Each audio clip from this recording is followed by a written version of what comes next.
दोस्तों स्वागत है आपका इस वीडियो में मैं आपको बताने वाला हूं टेक्नीशियन ग्रेड थर्ड का रिजल्ट आपका किस डेट को आ रहा है। साथ में दोस्तों आपका डॉक्यूमेंट डीबी के वक्त में कौन कौन सा लगने वाला है, ठीक है। तो इस विषय के ऊपर इस वीडियो में मैं आपको जानकारी देने वाला हूं। सबसे पहले तो भाई बात कर लेते हैं रिजल्ट के ऊपर कि कौन से डेट को ये रिजल्ट आपका देखने को मिलेगा। देखो दोस्तों, यदि आप रिजल्ट का टेंडेंसी को देखो तो रिजल्ट जो है वो सबसे पहले किस चीज़ का आया भाई। देखो 26 फरवरी को आपका रिजल्ट यहाँ पे एएलपी का देता है, ठीक है।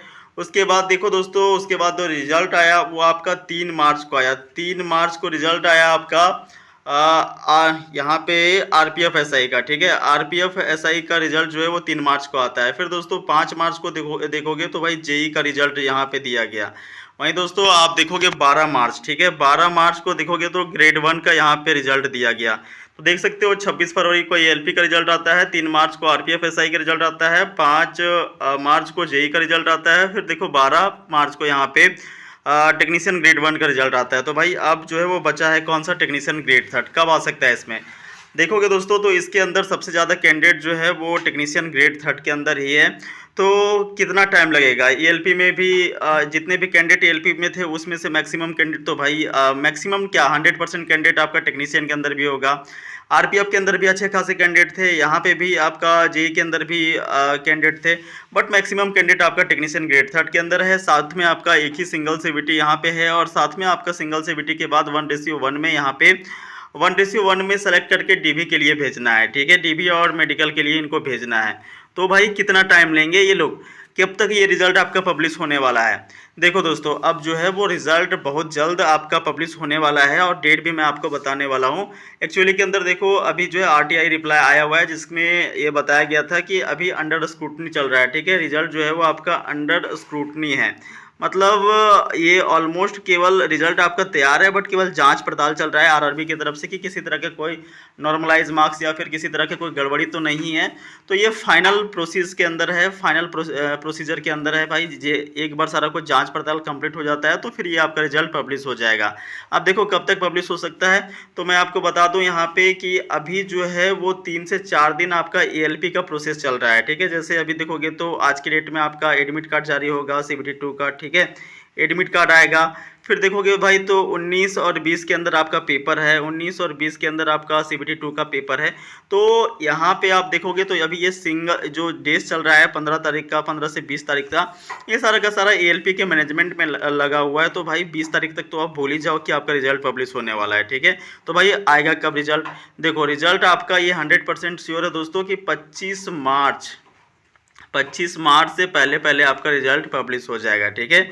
20 मार्च तक आप भूल ही जाओ, क्योंकि 20 मार्च तक क्या है एएलपी के मैनेजमेंट में सारा का सारा टीम लगा हुआ है। तो भाई 20 मार्च तक आपका रिजल्ट नहीं आएगा, ठीक है। हाँ 20 मार्च के बाद देखो 5 दिन का टाइम बचेगा। ये 5 दिन में 25 तक आपका जो है वो रिजल्ट पब्लिश कर दिया जाएगा, और उसके 1 से 2 दिन के बाद फिर आपको आंसर की जो एएलपी का सीबीटी 2 का आंसर की है वो भी आपको देखने को मिल जाएगा, ठीक है। तो इसके लिए आप निश्चिंत रह सकते हो। बाकी अगर भाई बात करें डीबी के लिए कौन कौन से डॉक्यूमेंट लगने वाला है, तो डीबी में महत्वपूर्ण कुछ डॉक्यूमेंट्स मैं आपको बता दूं जो आपको तैयार रखना है। सबसे पहला जो डॉक्यूमेंट है दोस्तों वो आपका कास्ट सर्टिफिकेट है, सबसे महत्वपूर्ण डॉक्यूमेंट है, ठीक है। कास्ट सर्टिफिकेट, और ये भी आपका सेंट्रल का सर्टिफिकेट होना चाहिए, सेंट्रल का, वो भी रेलवे के फॉर्मेट में, ठीक है। रेलवे अपना फॉर्मेट दे रखी हुई है, जब आप नोटिफिकेशन देखोगे तो वो फॉर्मेट के अंदर आपका जो है वो आपका सर्टिफिकेट होना चाहिए, ठीक है।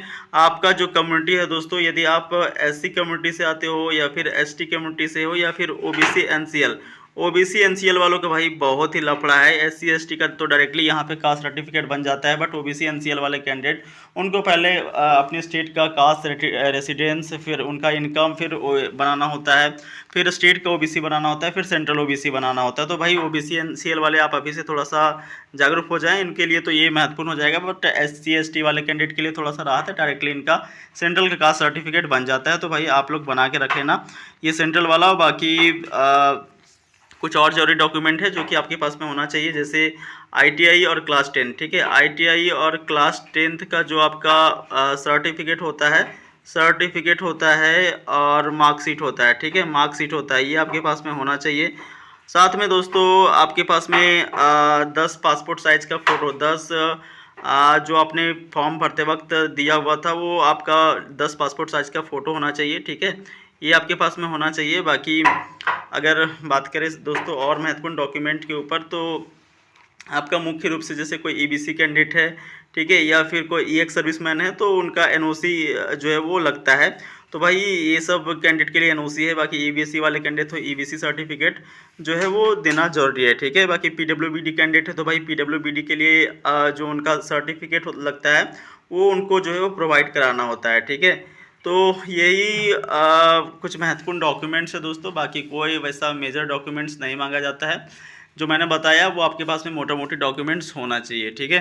बाकी देखो, जैसे रिजल्ट के रिगार्डिंग कोई अपडेट आता है मैं चैनल के माध्यम से आपको अपडेट कर दूंगा। चैनल को सब्सक्राइब करके रखिएगा। मिलते हैं नेक्स्ट वीडियो में। वीडियो पूरा देखने के लिए धन्यवाद।